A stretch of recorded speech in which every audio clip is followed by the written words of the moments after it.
Ready na pala. Good evening po, magandang gabi po mga minamahal po naming mga kapatid sa Panginoon, kamanggagawa, mga pastors, preachers. Nawa po pagpalain kayo ng Lord sa gabi ito sa ating talakayan po. Dito po tayo sa Matthew chapter, ang ating topic ng nakaraan ay Matthew 24. I-recap ko lang po itong mga talakay natin. Dahil pupunta tayo sa susunod na chapter 25. Nung nakaraan sa Matthew 24 po tayo. Balikan lang po natin itong nakaraan para tutuloy po natin. Sensya na po, medyo na-late kami dahil po sa ulan, napakalakas ng ulan dito. Hindi mo talaga marinig dahil yung bubungan ng ating kapatid medyo po, malapit lang po. Kaya, inintay namin tumila yung ulan. Matthew 24, sabi rito ng Panginoon, And Jesus went out, beginning verse 1. Matthew 24, beginning verse 1. And Jesus went out and departed from the temple. And his disciples came to him for to show him the buildings of the temple. And Jesus said unto them, See you not all these things? Verily I say unto you, there shall not be left here one stone upon another that shall not be thrown down. Ulitin ko lang po ito. And as he sat upon the Mount of Olives, the disciples came unto him privately, saying, Tell us, when shall these things be? And what shall be the sign of thy coming? What shall be the sign of your coming? Anong tanda ang makikita namin sa iyong nalalapit, sa iyong pagbabalik? And of the end of the world. Sinabi ng mga apostol at ng katapusan ng mundo. At ng end of the world. Ano ang sign ang makikita namin? Kaya dito talagang sinabi ng Panginoon Jesucristo, ng mundong ito, meron talagang katapusan. Magkakaroon ng end of the world. Itong present world na pinaghaharian ng mga tao ngayon. Diba? And Jesus answered and said unto them, Take heed that no man deceive you. For many shall come in my name, saying, I am Christ, and shall deceive many. And you shall hear of wars and rumors of wars. Sabi rito, no? See that you be not troubled, for all these things must come to pass. But the end is not yet. Pero hindi pa ito ang wakas. For nation shall rise against nation, and kingdom against kingdom. And there shall be famines, pestilences, and earthquakes in divers places. All these are the beginning of sorrows. Lahat ng ito'y pasimula pa lamang ng kahirapan. Grabe po, no? Pasimula pa lang daw. Dahil iba-iba po kasi ang tribulation period Talagang matindi ang tribulation. Sabi rito, no? Kaya siguro hanggang dito na lang muna tayo. Post tayo rito, no? Pinakita lang ng Lord, mga kapatid, magkakaroon po ng end of the world. Itong mundong ito. At pinrapisay ng Lord itong mangyayaring pinakamalakas na lindol na darating po na nakahula sa Revelation chapter 16. Yung pinaka big one, no, na lindol na magtatapos sa mundong ito. Doon na matatapos ay pag binuhusta ng Lord ang 7 mangkok ng galit ng Lord. Napaka kakilakilabot yung mga 7 mangkok na yon na ibubuhos ng Lord sa mundong ito. Kanina nanonood ako ng internet bago natin basahin ang Matthew 25. Ang topic natin ngayon, Matthew 25. Baga, binalikan lang natin itong mga sinabi ni Lord. Nakita ko habang nanonood ako sa internet, nakita ko po yung talagang, ang mundong ito, talagang pagulo ng pagulo. Ang Amerika, China, Russia, yung tension, makikita nyo po, talagang naghahanda ng Amerika para tulungan ng Taiwan. Kasi ang China, handa niya ng lusobin ng Taiwan para ito po ay i-invade. Gusto niya nang sakupin ito at ibalik sa China. Kasi yun ang paraan ni Xi Jinping para maisalba nila ang kanilang bagsak na ekonomiya. Alam nating lahat ng China naghihirap. Maraming Chinese walang trabaho. Bagsak po ang mga negosyo sa China. At maraming pabrika doon, mga kapatid, tulad ng Apple at iba pa, mga Korean company, talagang malalaking kumpanya, tulad ng Samsung, nag-alisa na po sa China.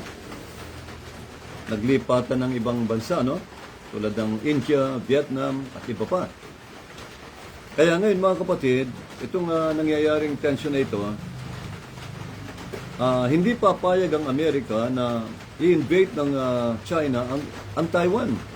Kasi pag naalam ng Amerika, pag nakuha ng China ang Taiwan, mapupunta sa kanilang pinakamalaking pagawaan ng microchips. Alam nating lahat yun, no po? At alam nating lahat na iyan ang kakumpetensya ng Amerika sa microchips. At nalampasan siya ng Taiwan. Halos lahat ng mga bansa dumadagsa sa Taiwan, doon kumukuha ng semiconductor, yung mga microchips. Kaya alam ng Amerika, lalakas ang China pag nakuha niya ang Taiwan at may sasara nila yung Taiwan Strait. Yung daanan ng mga barko, makokontrol na ng China. Lalong yayaman ng China kapag nakuha nila yan. Kaya alam ng Amerika, pag nakuha ng China ang Taiwan, isusunod na po ang, alam nyo na, South Korea, Vietnam, Malaysia, Philippines. Yan ang mga plano ng China. 5 bansa ang plano niyang sakupin dito sa Asia.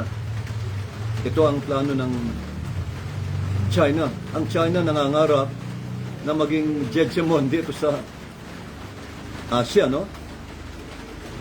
Maging pinaka-superpower. Napaka sa mga ambisyon ng China. Kaya, ganun din po ang Japan. Alam ng Japan na isusunod siya ng China. Kaya ang pangako ng Japan, kapag lumusob ang China sa Taiwan, tutulong po ang Japan sa Amerika. Pagtutulungan nila yan, pati ang Australia, Philippines, kasama ang bansa natin. Agree na ang ating Pangulo na tutulong tayo sa Amerika dahil meron tayong treaty sa Amerika na magtulungan sa gera. Kaya pagtutulungan talaga ang China, doon na po wawasakin ang China at ibabagsak para hindi niya na makontrol ang karagatan natin dito sa Asia. Kaya mga kapatid, ipanalangin po natin itong planong ito. May balita na baka bago pa dumating ang 2027, baka lumusob ng China. Kaya panay ang drill nila eh. Kamakailan lang, nagpadala na naman ng China ng may 17 barkong pandigma sa paligid po ng Taiwan. Tinatansya na nila ang move nila, tinatansya na nila ang layo ng Taiwan. Mga kapatid, pinag-aaralan nila kasi ang plano niyan, pag lumusob sila sa Taiwan, minsan ang paglusob ko, magpapakawala yan, baka kahit 1,000 ICBM, yung mga powerful na mga intercontinental ballistic missile, lilipad papuntang Taiwan yan. Para minsanan po durugin nila. Para sakupin nila kagad ito. Lahat ng kanyang mga military installation nila, alam niyo na ano po, yun ang plano nilang sakupin, yun ang plano nilang wasakin. Kaya nga ang Amerika, nag-deploy na po ng maraming sundalo, nag-deploy na siya ng mga pandigma, ano, mga bombers, no? Iba-ibang jet fighters dito sa Asia para maging ready. Oras na lumusob ang China, madaling makatulong po, makasaklolo ang Amerika at ang Japan sa Taiwan. Kaya yan ang problema ng China. Alam niya, desidido po si Trump, lalo si Trump, may isang salita, desidido siyang tulungan talaga ang Taiwan. Sa ikabubuti ng Amerika, hindi naman tutulong yan para sa Taiwan lang, hindi. Para din po sa kapakanan ng kanilang negosyo. Ayan, mga kapatid, ipanalangin po natin yan kasi yan ang sinabi ni Jesus. For nation shall rise against nation. Panginoon, ano bang tanda ng iyong nalalapit na pagbabalik? Sabi niya, magkakaroon na ng mga digmaan. Bansa laban sa bansa. Kaharian laban sa kaharian. Kaya ngayon, tignan niyo yung mga gera. Di ba? Salasalabat yung mga gera ngayon. Pati ang Cambodia, nagkagera, pati po ang Thailand. Ang kapatid, talagang ang iinit ng ulo ngayon ng mga bansa. Israel, Iran. Kita niyo po, no? Walang tigil ang gera nila. Russia, Ukraine. Ang NATO, nakaredy na rin po na lumaban sa Russia. Kaya nagdesisyon na po, pati ang Germany, na naging superpower na rin. Kaya ito po ang kinatatakutan ng Russia na naganap na.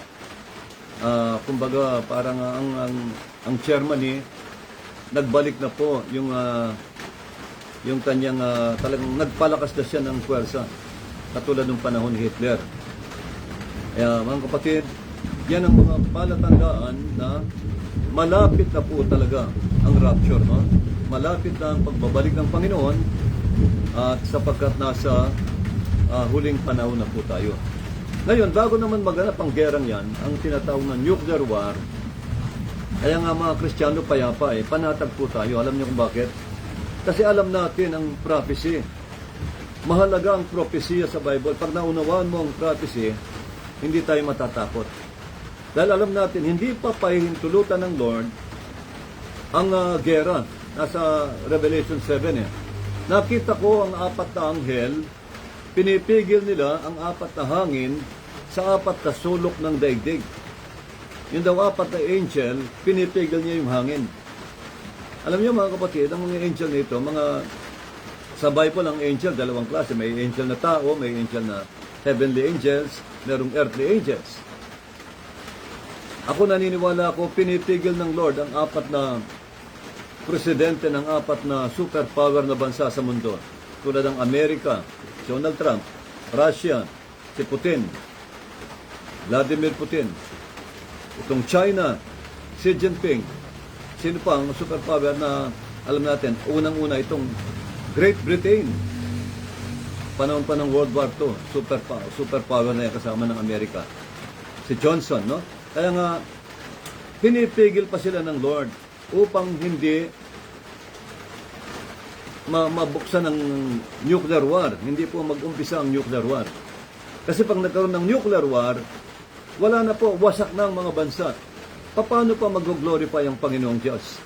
Nakahula sa Malakay chapter 2, na ang pangalan ng Diyos ay dadakilain at lulwalhatiin ng mga hentil sa buong mundo sa last days.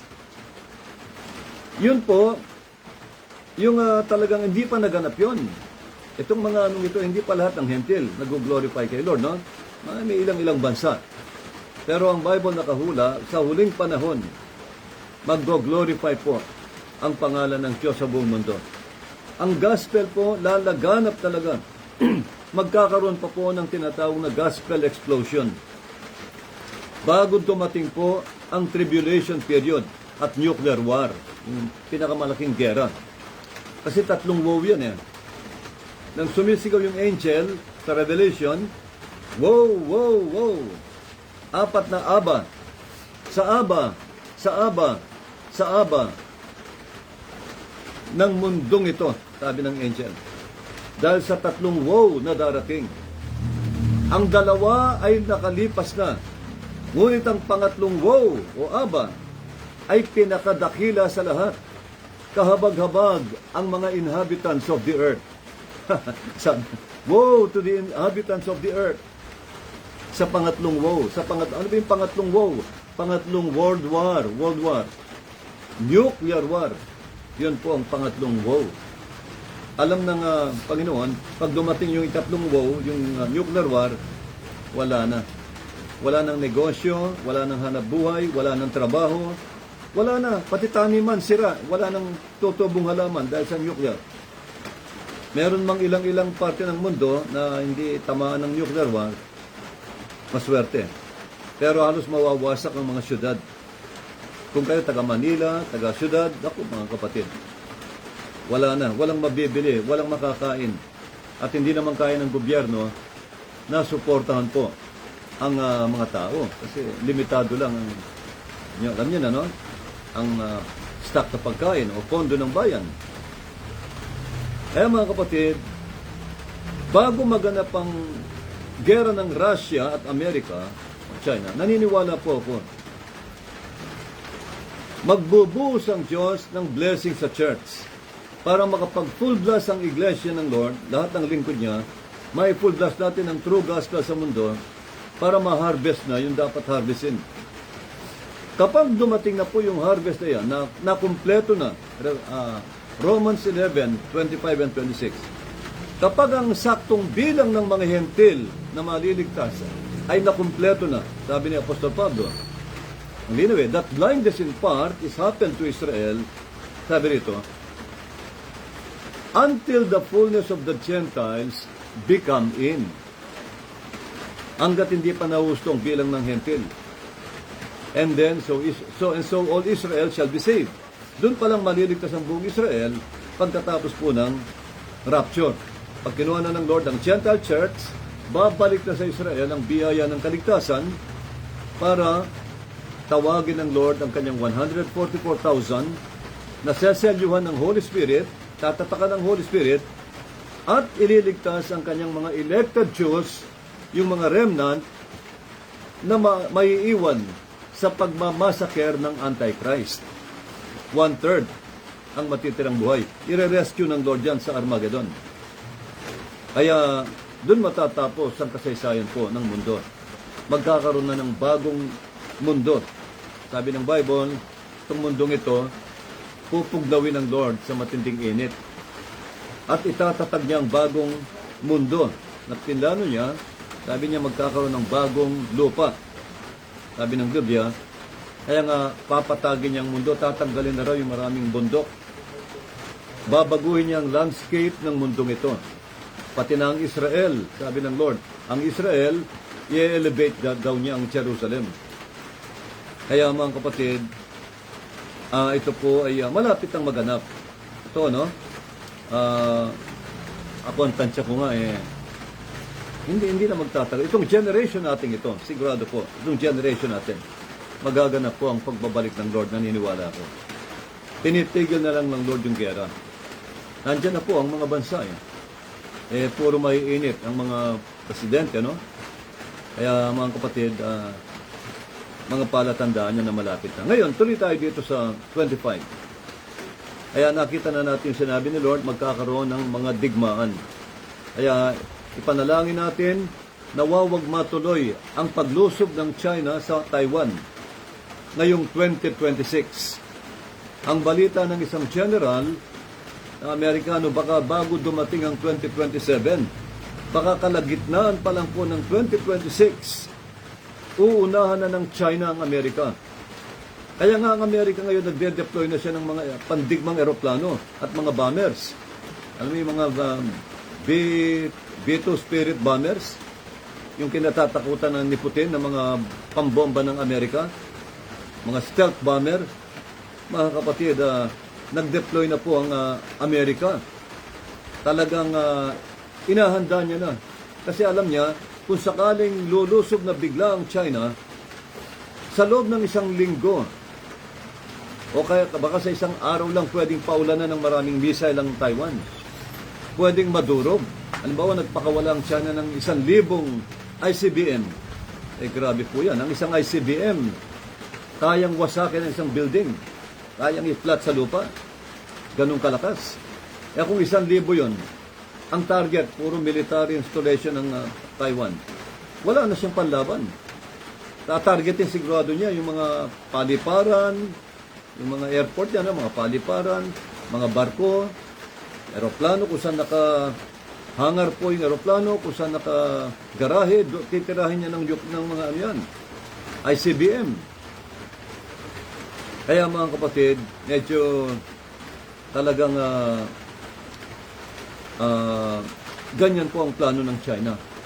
Kaya nga ang Amerika, nagde-deploy na siya, pinalalapit niya na ang kanyang mga sundalo, aeroplano. Kasi kung magmumula pa sa Amerika, mahuhuli na sila. Mahuhuli na po sila at baka hindi makatayo ang Taiwan. Masakop na sila.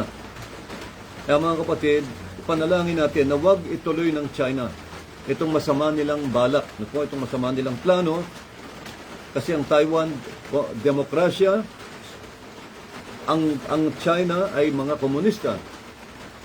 Huwag nawa pong maging komunista ang Taiwan, mga kapatid. Kaya yun po ang prayer natin, ipanalangin natin yan.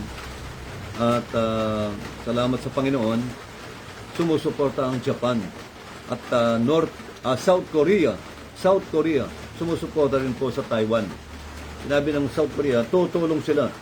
Pag nilusob ng China ang Taiwan, sasaklolo ang Japan at South Korea. Meron na pong agreement yan at ang Amerika. Pati na po ang ating bansa, tutulong tayo sa Taiwan. Kasi po tutulungan natin ang Amerika. Nakaredy na rin ang ating Pangulo. Kaya mga kapatid, yun po ipanalangin natin. Dahil napakasamang sa lahat ng masamang salot, ang gera po ang pinakamasama, mga kapatid. Kapag nagkagera, wala nang mabibili.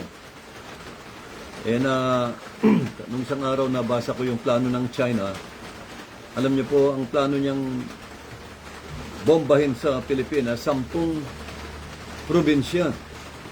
Kasama ang Bataan,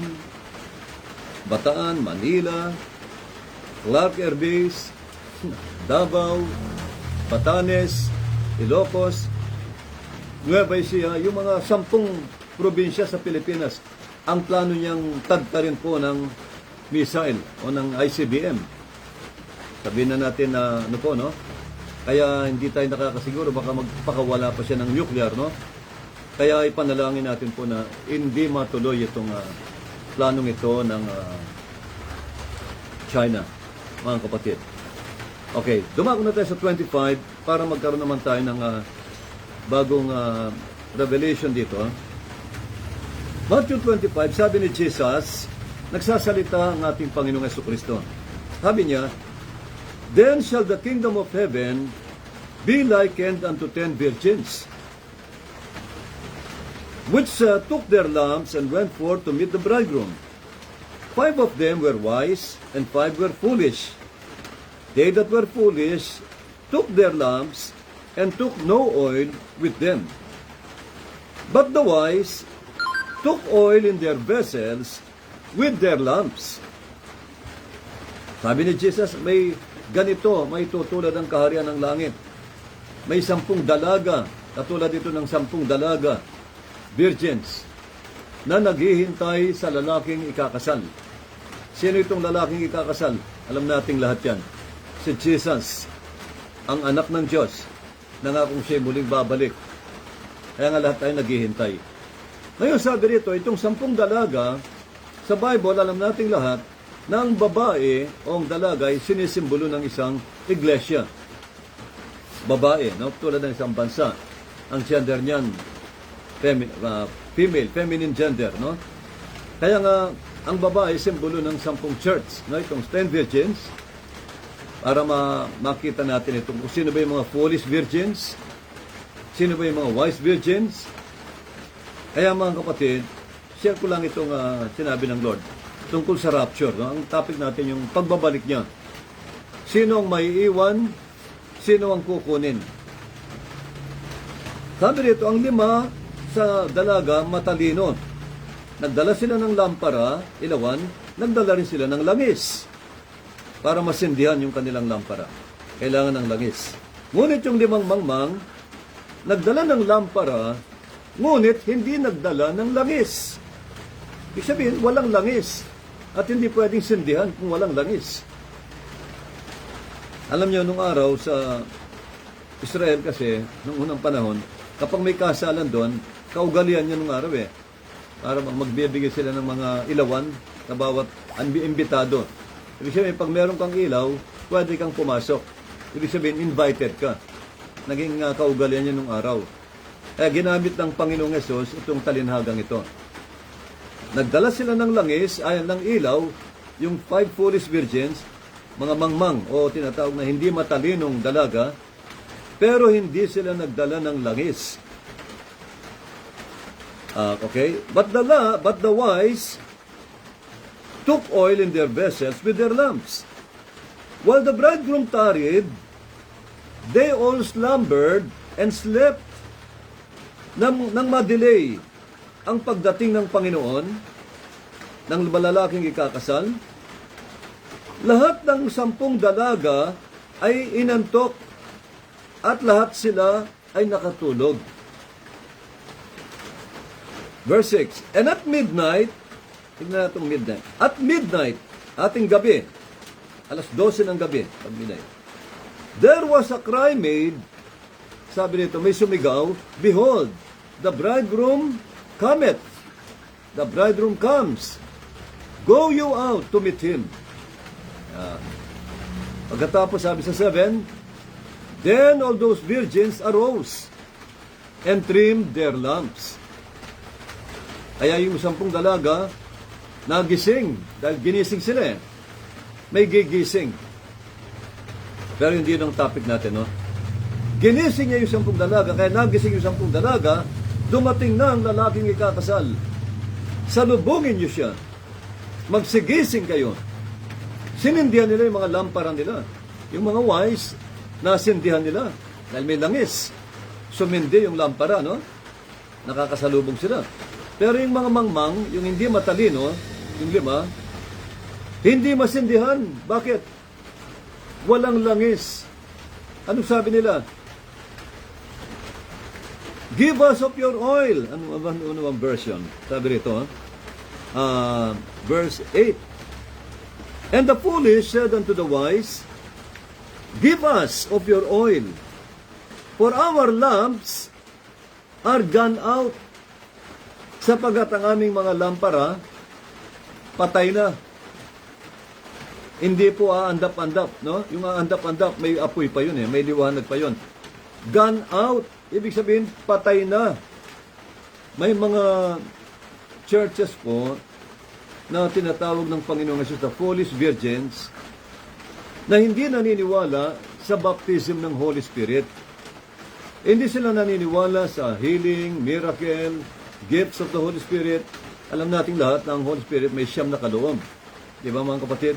Meron siyang wisdom, knowledge, faith, gift of healing, miracle, tongues, interpretation of tongues, prophecy, etc. Siyam po yan. Nagbigay ang Lord ng iba't ibang kaloob. Diba? Ibig sabihin, yan ang kaloob ng Holy Spirit sa mga Kristiyano, sa mga churches. Pero may mga church sa panahon natin, hindi naniniwala riyan sa baptism ng Holy Spirit. Bigyan ko yung halimbawa po. Ito, hindi naman nakakatiso dito. Hindi naman nakaka-offend dito dahil katotohanan lang. Tulad halimbawa ng mga, let's say, ng mga Sabadista. Hindi naniniwala yan sa tinatawag na baptism ng Holy Spirit. Hindi naniniwala sa miracle healing o sa mga kaloob ng Holy Spirit na 9 na kaloob. Tulad ng mga saksi, hindi rin naniniwala. Di ba? Kaya nga mga kapatid, nakakategorya yan sa mga foolish virgins. May pananampalataya, meron silang lampara, may ilawan, pero walang langis. Hindi sila nagdala ng langis. Paano sisindi yun? Paano magniningas ang kanilang faith? Kaya ang kanilang pagsamba, dry na dry. Walang move ng Holy Spirit. Kaya mga kapatid, yan ang tinagurihan sila ng Lord ng mga foolish virgins. May pananampalataya na si Jesus ay muling babalik, ang Panginoon, pero hindi sila handa dahil wala silang dalang langis. Kasi pag hindi mo pinaniwalaan ng baptism ng Holy Spirit, yung baptism of the Holy Ghost, talagang hindi bibigay ng Lord ang baptism of the Holy Ghost. Nasa faith yan Kaya, pag nag-rapture po, kawawa sila. Anong nangyari sa rapture? Tingnan natin ang rapture. Rapture ito Nang may sumigaw, dumating na ang lalaking kakasal, salubungin niyo siya, magsigising kayo. Alam niyo mga kapatid, itong wise, ginising. Kaya nga, nang magising sila, dahil may langis, nakasalubong sila. Dahil lahat sila ginising. Kaso itong 5 mangmang, kahit ginising, hindi masindihan yung lampara. Hindi rin makasalubong. Ganun nung araw sa Israel. Pag wala kang lampara, hindi ka papapasukin sa party ng wedding party, no? Kaya mga kapatid, yung sa reception, hindi ka tatanggapin. Ganun din po ito, sabi ng Lord, yung mga walang langis na iwan. At yung mga wise, kasamang pumasok ng Panginoong Jesucristo sa bulwagan. At anong sabi? And the door, ano sabi dito sa verse 10? And while they went to buy, kasi humihingi yung mga mangmang bigyan nyo kami ng inyong langis, sabi sa mga matatalino. Dahil nasindihan nila yung kanilang lampara. Bigyan nyo naman kami ng langis nyo para makasalubong din kami. Sabi ng mga wise, sabi niya, not so. Hindi pwede kasi lahat tayo mabibitin, hindi kakasya. Ang gawin nyo, magbakasakali kayo, bumili kayo sa mga nagtitinda, baka sakaling makahabol pa kayo. At bumili sila. Nang sila umalis, dumating ang Panginoon, ang lalaking ikakasal, at sama-sama silang pumasok sa bulwagan. Kasama po yung mga wise virgins. Thank you, Lord. Alam niyo mga kapatid, na-rapture sila. Yun ang simbolo ng kinuha sila ng Lord. Yung mga naghihintay sa Panginoon ng mga wise, na-rapture po, naligtas. Maya-maya, sabi ng Biblia, and the door was shut. Isinara na ng Panginoon ang pintuan. Mga kapatid, ito ang nakakatakot sa lahat. Ang biyaya ng kaligtasan sa mga hentil ay, mga kapatid, hindi habang panahon. May panahon na isasara ng Diyos ang grace ng salvation sa mga Gentiles at babalik na siya sa Israel. Hanggang rapture lang po ang biyaya na binigay ng Lord sa mga hentil para magsisi sa kasalanan at tumanggap at sumampalataya sa Panginoong Jesucristo para sila maligtas. Pagkatapos po ng rapture, iyon na po, nakakatakot na. Ang susunod, tribulation na. Wala nang pangalawang rapture. Wala nang second chance salvation. Wala nang maliligtas sa mga hentil. Gusto ko lang pong ituwid yung maling aral namin noon kasi alam niyo mga kapatid, talagang ganun ang aral ko nung araw Huwag ka lang magpatatak ng 666. Kahit maiwan ka sa rapture, maliligtas ka pa rin. Sabi ko sa mga pastor, saan nyo po nabasa yan? Pakibasa nga po sa Bible kung saan nyo nabasa yon at para naman maipangaral natin. Wala silang maipakita kasi yun din ang aral ko noon.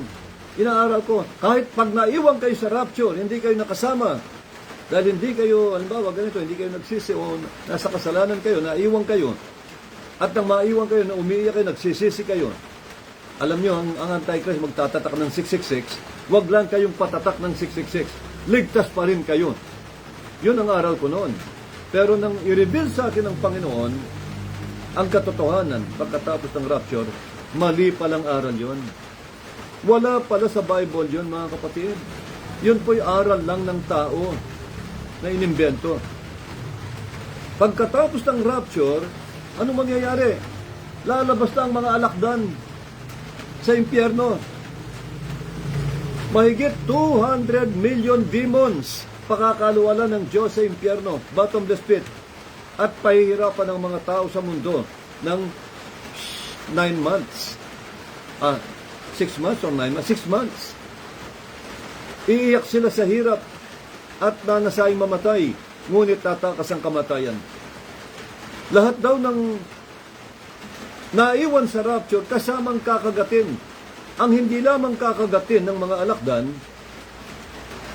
ay yung mga demon spirits, no? Yun ang nung Old Testament sa Egypt, mga balang yun eh. Pero sa panahon natin, sa panahon ng tribulation period, mga evil spirits yan. More than 200 million demons. Pahihirapan ng mga tao sa mundo. Sa sobrang hirap. Kaya mga kapatid, sabi dito, ang hindi lamang kakagatin ay yung 144,000 sa Israel.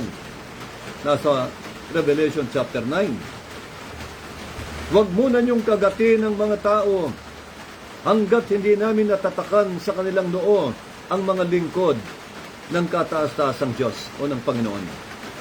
At nakita ko ang natatakan, 144,000. Yun ang hindi makakagat ng alakdan dahil may Holy Spirit. Tinatakan sila ng Lord, ng Holy Spirit. Holy Ghost po yun.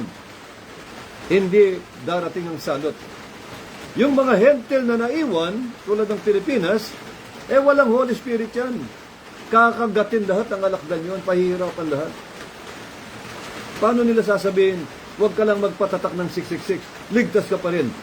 Wala silang ligtas sa mga alakdan o sa mga salot na darating. Ang poproteksyonan lang ng Lord, yung may Holy Spirit. At alam natin, ang tatatakan, 144,000 lang. At yung mga remnant ng Israel na elected Jews, yun lang po ang poproteksyonan ng Diyos. Ang buong mundo, mga hentil, wala na ang church. Wala nang ilaw ang sanglibutan. Kaya ang salot, ibubuhos na ng Lord sa bawat bansa. Uulan ng bato na ang bigat talento, isang bigat ng talento, 34 kilos. Umaapoy, may granizo at apoy. Bilyong-bilyong bato ang umuulan sa buong mundo. Ang mabagsakan nun, patay. Maraming, kaya nga mga kapatid, salot talagang naghihintay. Nakakatakot na tribulation. Bago maghari si Jesus ng 1,000 years sa mundong ito, mga kapatid. Kaya maliwanag po ito, pagkatapos ng rapture, sabi ng Biblia, nang pumasok ang 5 wise virgins, dumating ang mga, sinara ng Panginoong Hesus ang pinto ng kaligtasan, yung grace. Pagdating ng mga foolish, yung mga mangmang na dalaga, kumakatok. Panginoon, pagbuksan mo po kami. Mahabag ka sa akin, papasukin mo kami. Lord, open to us. Have mercy. Nagmamakawa sila. Naniniwala ako. Alam niyo mga kapatid, sumagot si Jesus. Hindi niya binuksan ang pinto. Sumagot lang siyang sabi niya, Verily I say unto you, I know you not. Grabe mga kapatid, I know you not. Sinasabi ko sa inyo ang totoo, hindi ko kayo nakikilala, sabi ni Jesus. Iyon po ang nakakatakot. Hindi nakikilalanin ni Jesus yung mga naiwan sa rapture, yung 5 foolish virgins. Hindi niya nakilala. Hindi ko kayo kilala. Sino kayo? Alam niyo ba, pag hindi kilala ng Lord ang isang tao sa judgment, mababasa mo sa Mateo 7, Panginoon, kami nangaral din sa iyong pangalan. Gumawa rin kami ng kababalaghan sa iyong pangalan. Anong sabi ni Jesus? Hindi ko kayo nakikilala. Doon kayo sa impyerno kasama ni Satanas ang kanyang mga kampon. Kapag hindi kilala ni Jesus ang isang tao, mga kapatid, hindi ligtas yan. Kaya sabi ni Lord, depart from me, sabi niya, into outer darkness. Nandiyan ang pagngangalit ng mga ngipin at pagtangis ng mga bagang, sabi ng Lord. Lumayo kayo sa akin. spiritual death. Kaya nga mga kapatid, malinaw po yun. Kaya yung mga nangangaral na kailangan maisaayos natin ang aral bago dumating ang Panginoon. Kasi pag may aral tayo na lebadura o wala sa Bible, hindi biblical, hindi spiritual, inimbento lang ng tao, mga kapatid, mananagot po tayo. Pagbabayaran natin yon, sabi ng Lord. Sino mang magdagdag sa nilalaman ng Bible, dadagdagan ko ang parusa sa kanya. Mga salot na nakasulat sa Bible, dadagdagan ko pa, sabi ng Lord. Aalisin ko ang kanyang bahagi sa aklat ng buhay. Tingnan mo, tatanggalin daw ang pangalan mo sa Book of Life. Kapag dinagdagan mo ito at pinangaral mo, yun po, wala yun. Pagkatapos ng rapture, kahit magpapugot ka pa ng ulo, hindi ka na mararapture muli. Kasi minsan lang ang rapture. Ang maiiwan, wala na mga kapatid. Kasi binigyan na sila ng babala ng Lord. Kaya nga lagi sinasabi ni Jesus, kaya't magbantay kayo, sapagkat ako'y darating tulad ng isang magnanakaw. Magbantay kayo. Sapagkat alam ng Lord, kapag naiwan ka, patay ka na, wala ka ng kaligtasan. Nakasumpa na yon. Kasi nagbabala na ang Lord, nagbigay na siya ng aral. At pag hindi ka na nakinig, hindi ka na ng palataya, maiiwan ka talaga. Wala ka nang may dadahilan. Kaya hindi ka nabibigyan ng second chance ng Lord. Ang 5 foolish virgins hindi po naligtas. Bakit? Una sa lahat, hindi kinilala ni Jesus. Verily, I say unto you, I know you not. I do not know you. Ang linaw nun. Hindi ko kayo nakikilala, sabi ni Jesus. Pag hindi kilala ng Lord, hindi niya tupa. Nasa John chapter 10. My sheep hear my voice, and I know them, and they follow me. Di ba? My sheep hear my voice, and I know them. Kilala ko sila. Pero pag sinabing, Lord, I know you not, hindi ko kayo nakikilala, hindi tupa yan. Hindi tupa ni kambing yan. At alam natin ang kambing nasa kaliwa. Di ba mga kapatid? Maliwanag ito. Itong 5 foolish virgins, hindi po ligtas yan, mga kapatid. Paniwalaan natin si Jesus. Sabi ni Jesus, hindi ko kayo kilala. 5 foolish virgins, hindi ko kayo kilala. So, hindi ligtas. Pangalawa, hindi pinagbuksan. Hindi binuksan ang pinto ng kaligtasan. Sumagot lang siya. Hindi ko kayo nakikilala. Kaya hindi ko bubuksan ang pinto. Parang ganun eh. Pangatlo, Siyempre, hindi pinapasok. Hindi nakapasok sa heaven, sa bulwagan. Kaya mga kapatid, paano sila ligtas? Ang naghihintay na lang, tribulation period. Yun po ang nakakatakot. Grabe po yun. Kaya, mga kapandaming pastor, nakashare ko dito, alam nyo, puri ng Panginoon, naintindihan po nila. Naunawaan nila. Sabi ko, ito ang katotohanan. Sabi ko, kaya mga kapatid, nireveal po ng Lord ito. Maliwanag po ito mga kapatid. Kaya kailangan ng Kristiyano, habang may panahon pa, naglilingkod na tayo sa Lord. Ngayong panahon natin ngayon. At kailangan meron tayong langis. Meron tayong langis. Maniwala tayo sa baptism ng Holy Spirit at ipamuhay natin yan at magliwanag tayo. Sabi nga ni Lord, let your light so shine before men, that they may see your good works. So that, sabi niya, para mag-glorify nila, that they may glorify your Father who is in heaven. Kaya kailangan, para mag-glorify nila ang amang nasa langit, kailangan daw ipakita natin yung ating mga mabubuting gawa para maluwalhati ang Ama. Mag-glorify siya sa paggawa natin ng mabuti. Kaya mga kapatid, sabi ng Bible, faith without works is dead. Hindi sapat yung pananampalataya lang, okay na. Hindi po. Kailangan mga kapatid, magkaroon tayo ng langis.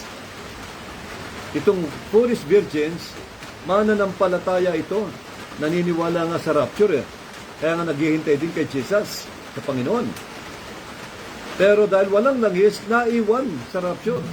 Naiwan sila sa pagbabalik ng Lord. Kaya mga kapatid, isang aral ito na kailangan ng isang church talagang puspos ng Holy Spirit.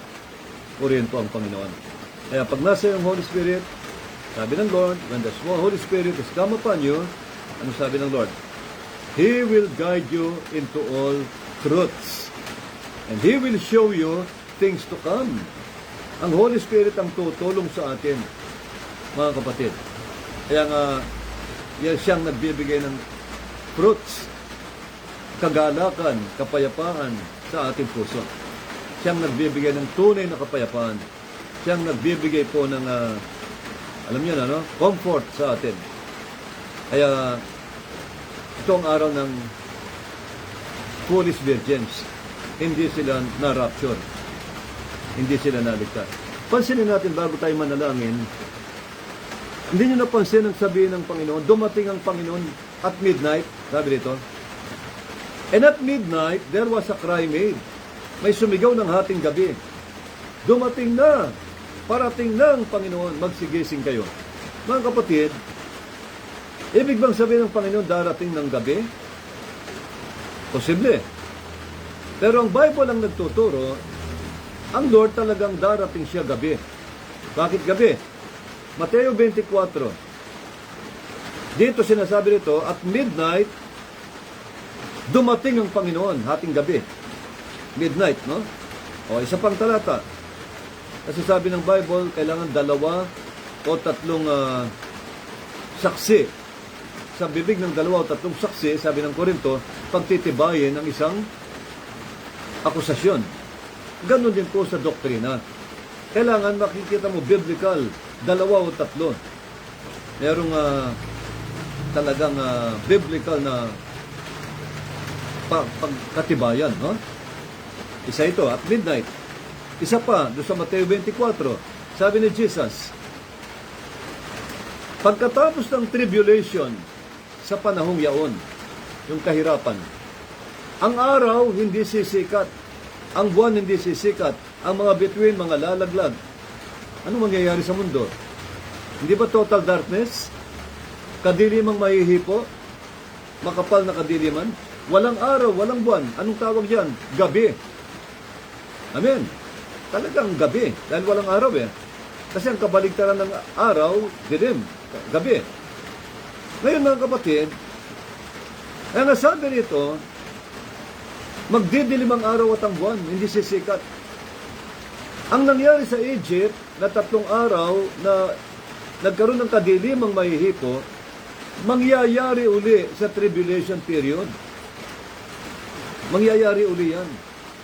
Kaya pag nangyari yan, gabi, mga kapatid, anong sabi ni Jesus? Walang liwanag, magdidilim ang araw at ang buwan at ang mga bituin.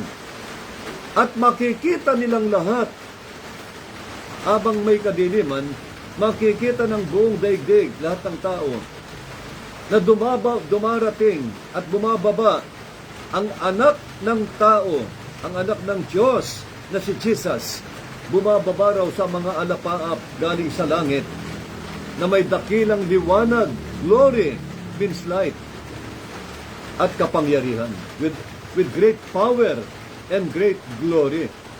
Meron siyang dakilang glory o liwanag. Kaya nga sabi ng Revelation 1, chapter 1, every eye shall see Him, shall see Jesus. Kasi pagdating niya, madilim eh. Dahil puno ng kadiliman, biglang bababa si Jesus na may liwanag para siyang araw, tapos nakikita yung image niya, nandun sa mga ulap, bumababa sa ulap, naghihintay.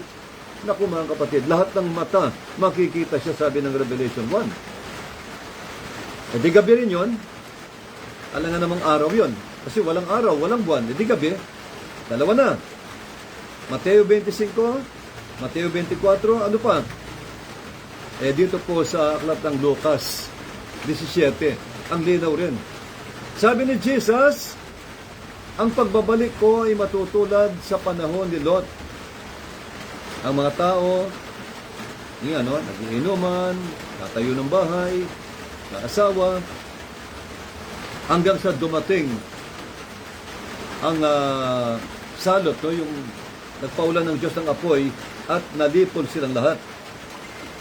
Ganon din ang mangyayari sa panahon ng pagdating ng anak ng tao, si Jesus. Ano sabi niya? In that night, sabi ron sa Revelation 17, in that night,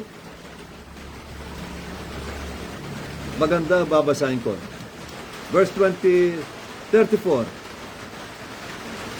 Chapter 17 ng Lucas. Luke chapter 17 verse 34. I tell you, sabi ni Jesus, in that night, gabi, sa gabing yaon, in that night, there shall be two men in one bed. The one shall be taken, and the other shall be left. Ang linaw. Sinasabi ko sa inyo, sabi ni Jesus, I tell you, maliwanag ito, prophecy ito, sinasabi ko sa inyo, sa gabing yaon, tingnan nyo, ang pagbabalik daw ng Lord gabi, may dalawang natutulog sa isang kama. Ang isa'y kukunin, mararapture, at ang isa'y maiiwan. Ang linaw po, merong maiiwan. Yung mga foolish virgins, merong kukunin. Amen. Yung sumampalataya kay Kristo at may Holy Spirit. Naghanda. Tatlo na ang ating ebidensya na talagang laging night time. Babalik siya. Kaya mga kapatid, lahat to sinalita ng ating Panginoon Jesucristo. Totoo, sinabi ng Lord, yung eksaktong petsa, hindi niya sinabi kung anong 19 niya, kung 2025, 2027, 2030, walang sinabing petsa, eksaktong petsa. Pero, yung mga tanda, sinabi niya. Kaya pati mga gera, sinabi ni Jesus eh. Ito yung mga tanda, sabi niya. Panginoon, ano bang tanda ng iyong nalalapit na pagdating? Sinabi ni Jesus yan. Kaya nga pati yung gabi o araw, sinabi niya. Sabi niya, sa gabing yaon. Kaya nga lagi sinabi pa ni Jesus sa isang talata, kaya't magpuyat kayo. Sabi niya, magpuyat kayo. Sa pagbabalik sa gabi. Alam nga na, pwede ka bang magpuyat ng araw? Hindi pwede magpuyat ng araw. Kaya maliwanag po ang sinabi ni Lord. Kaya't sinasabi ko sa inyo, magpuyat kayo sapagkat ako'y darating katulad ng isang magnanakaw. Sabi niya, purihin po ang Panginoon. Kaya siguro, kahit pa paano, meron tayong konting araw dito, mga kapatid, malapit na po talaga. Kaya itong 5 foolish virgins, hindi ligtas yan. Yung wise, ligtas yan. Salamat sa Lord, lahat tayo naniniwala sa Holy Spirit. Mahal natin ang Holy Spirit. Lahat tayo baptized ng Holy Ghost. Amen? Lahat tayo sumasampalataya sa gifts at mga fruits ng Holy Spirit. Yun ang gusto ng Lord. Paniwalaan natin ang kanyang mga kaloob, kanyang mga bunga ng Holy Spirit. Mga kapatid, mapalad tayo. Sapagkat lahat tayo handa sa nalalapit na pagbabalik ng Panginoon. Yun lang po. Pero sana nawa itong mga kapatid nating kulang pa po ang langis o maring walang langis, mga sabadista, mga saksi, nawa po paniwalaan nila ito. Sila rin po magkakaroon ng langis kapag pinaniwalaan mo ang baptism ng Holy Spirit. Kaya marami pong mga churches na nakakategorya sa foolish virgins. Kaya mga kapatid, pero kilala na natin sila. Naniniwala ko, kilala nyo sila. Kaya kasatang mahalaga lahat tayo, naunawaan natin ito at tayo po ay may langis. Praise the Lord. Yun lang po mga kapatid, nawa po ipag-pray natin itong masamang plano ng China na sakupin ng Taiwan. Delikado po ang mga bansa sa Asia. Kasi ang plano pala ng China, ang sasakupin niya pagkatapos ng Taiwan, South Korea, Japan, Malaysia, Vietnam, Philippines.